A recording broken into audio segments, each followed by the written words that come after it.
Under the burning red sky of Vardos IX, Sergeant Loran Hale crouched behind a shattered wall as explosions shook the ground like the heartbeat of a dying world. The air was thick with smoke and the metallic scent of blood, and every sound, the crack of laser guns, the roar of engines, the screams of the dying, seemed to merge into a single endless echo of war. Hale's armor was cracked, his left leg bleeding, but he refused to stop. Around him, the Imperial Guard fought desperately against an endless tide of green-skinned orcs that poured over the trenches like a living storm. The Emperor's banners fluttered in the choking wind, tattered but unbroken, a symbol of duty that gave the soldiers strength even when hope was gone. Hale dragged a wounded trooper by the arm, shouting through the chaos for a medic, but no one came.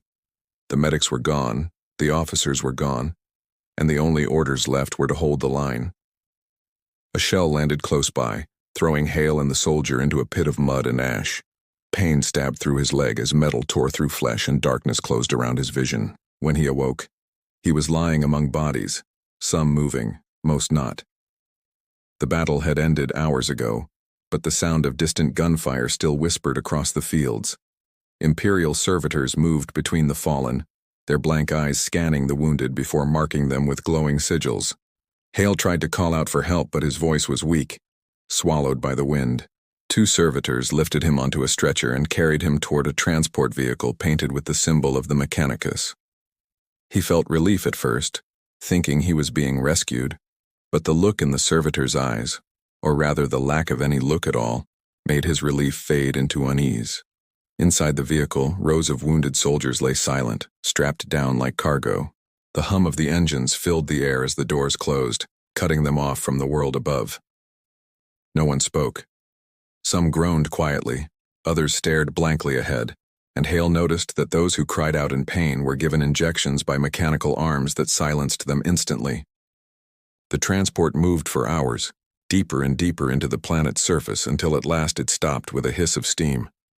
When the doors opened, blinding white light flooded in, revealing a massive underground complex lined with metal walls and echoing corridors.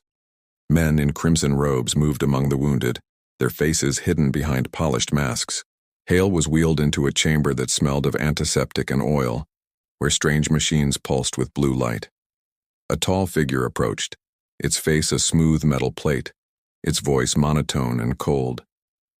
"You have served the Emperor well," it said. "Your flesh will continue to serve." Hale tried to ask where he was, but the figure only nodded to a pair of mechanical attendants who lifted him onto a steel table. Pain shot through his body as cold clamps held his arms and legs. Around him, other soldiers were being examined, their limbs replaced with metal, their eyes removed, their voices silenced. Hale watched in horror as one man begged for mercy, only to have a mask pressed over his face and his words replaced by static. The machines worked tirelessly, turning the wounded into something else, something not human. Hours passed, or maybe days. Time lost meaning in that place. Hale's leg was repaired with metal and tubing, and though it stopped the pain, it also made him feel hollow, as if a part of his soul had been taken.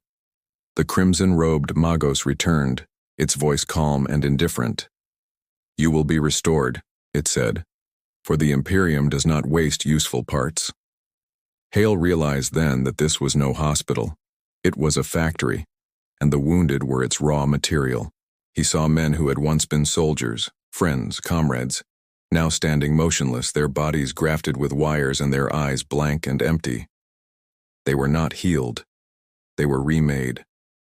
The Magos called them servitors, mindless workers that served the Imperium without rest, without thought, without self. Hale felt the weight of the truth press against his chest.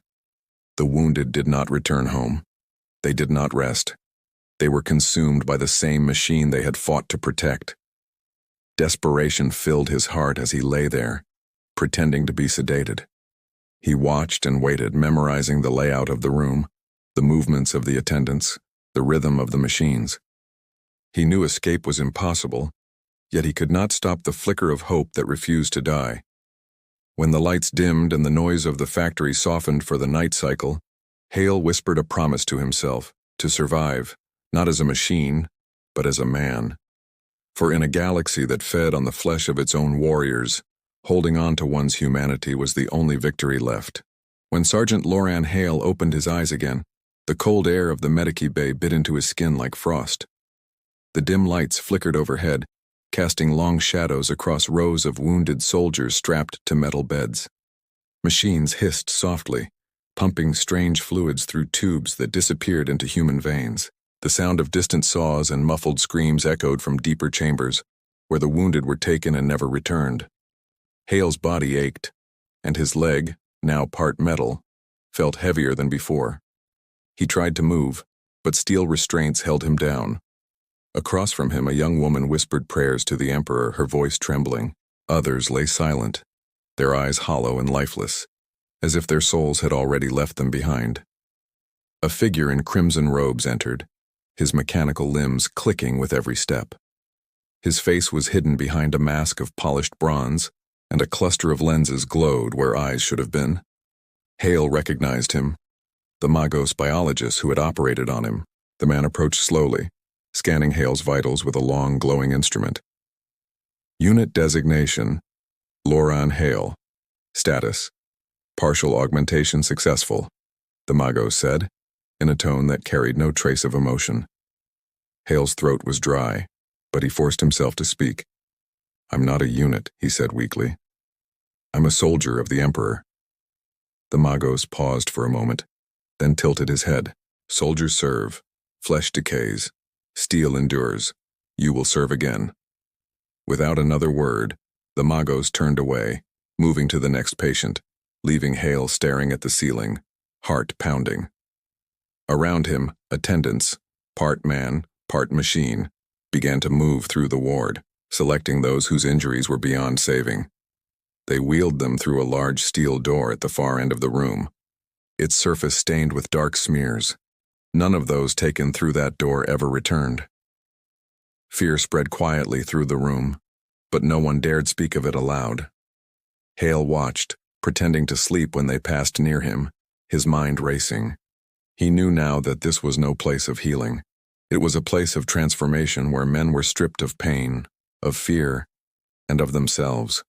The thought made his stomach turn. Hours passed. Sometimes distant explosions trembled through the walls, reminding everyone that war still raged above. The Imperium fought endlessly, and its wounded were nothing but resources to be recycled into the war machine. Hale noticed something else.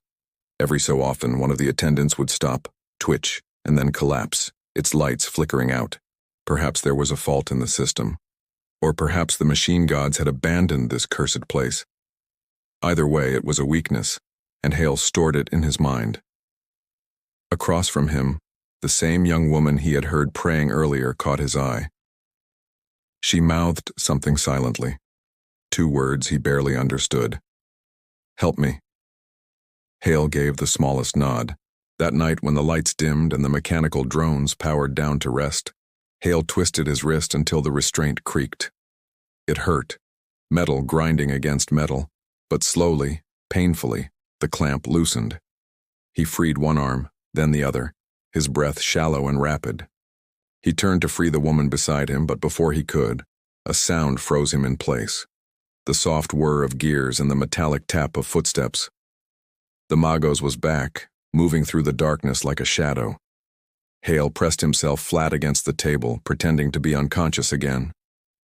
The Magos stopped beside him, silent for a moment, then whispered almost to himself, "Some flesh fights the inevitable."